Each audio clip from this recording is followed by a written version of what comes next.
Welcome to the CV Confidence Coach podcast with your host, Liz Maguire, where she helps you to learn the secret of an interview-winning CV. Liz shows you how to deliver a compelling CV which increases career confidence, optimizes your professional visibility, and opens interview doors. Tune in weekly as she shares proven and simple strategies to help you craft your interview-winning CV. Make sure you head over to www.giraffecvs.co.uk to subscribe for our free newsletter with more CV writing and career tips.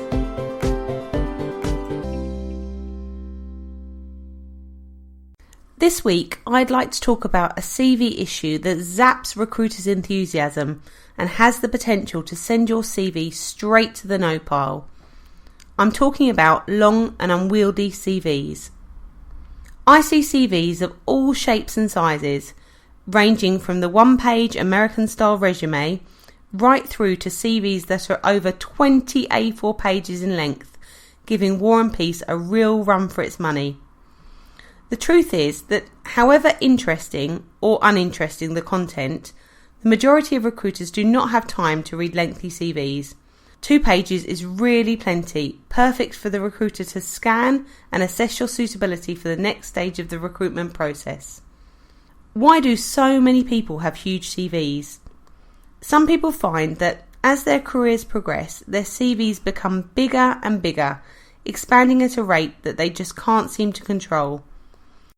Though it is accepted good practice to produce a lean and mean 2 pages, it can be so tempting to see your CV as a place to store information about your career that you might forget.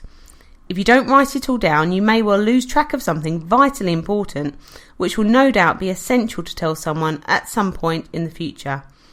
After all, if we don't make a personal record of our professional memories, who will? As someone who relies on lists rather than my own memory, and who actions things in the here and now to ensure they get done and not forgotten, I have no problem with this as a premise. My problem is that some people think their CV is the right place to store their professional life history. If you worry about forgetting what your responsibilities were in your first role, or subsequent roles which are no longer relevant to your career, then by all means keep a master document. Keep it in a drawer somewhere. This kind of information doesn't belong on a CV that you're going to put forward to recruiters. If you do insist on keeping this information on the version of your CV you put forward to recruiters, you run the risk that they will see it as a flabby repository, not a honed and toned document which packs a punch and meets their needs. Taking this into account, editing your CV is just as important as updating it to ensure your document can and will get read. Many people question how on earth they can use their CV to sell themselves when the basic elements take up so much space. Here are some of the most commonly occurring CV space eaters which stop people shaping a compelling 2-page document. First of all, I'm going to talk about contact details. As these are often the first thing that gets written down on a CV, people often get drawn into making their name, address, telephone numbers and email addresses look all fancy schmancy. This is all well and good, but before you know it, you've eaten up a good quarter to half a page of your CV already, without having presented any information that will convince a recruiter they need to call you. Sure, they'll know how to contact you, but not why they should. Second up on the CV space eaters list is including too much detail on older or irrelevant job roles. Unwillingness to let go of the finer details relating to older roles and roles that are not directly relevant can result in another huge space eater on your CV. Information overload can detract from the value of what you are saying. If a fact's going to bore the recruiter because it's got no relevance to their needs, then leave it off the CV. Third up, I'd like to talk about replicated sections. I quite often see CVs which restate information in different sections, with the same points repeated in key skills, achievements and experience, sometimes even the profile. This is unnecessary and confusing for the reader. Say it well and you'll only need to say it once. I advise making each section of your CV work harder for you by giving it a specific job. Your key skills, for example, can be used to outline the transferable business skills you can bring to a new employer. I find that using snappy bullets makes it easy for the reader to skim over quickly and get a feel for your transferable business skills before reading on. I don't tend to feature achievements in a separate section on the CVs I write. Instead, I use the experience section to outline key accomplishments within the context of each role undertaken. The fourth space eater is irrelevant training. Over the course of your career, chances are that you will have completed a great number of internal and externally run training courses. Of course, training is a big advantage on your CV, but I urge you to consider what the recruiter needs to know and adapt your list to suit. A lengthy list can suck up premium space on your CV and represent white noise to the recruiter. They may not even bother to read it. Plus, listing courses that are too basic or too generic could even go against you. Listing that you attended a communication skills course may not add much, and a time management course may suggest to the recruiter that you were experiencing difficulty in this area. If you state that you attended a basic Microsoft Word course, the recruiter may infer that you had very basic IT skills to start with, and that your grasp of IT may not be up to scratch. References.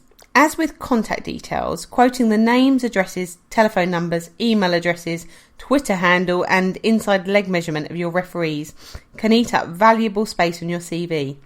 The recruiter will only need to know these details if they are convinced you are the right person for the job, and will mostly call on this information after the interview has taken place.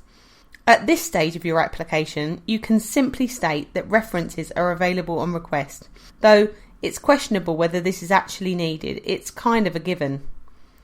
With a 2-page limit, careful planning is essential to optimise your use of space.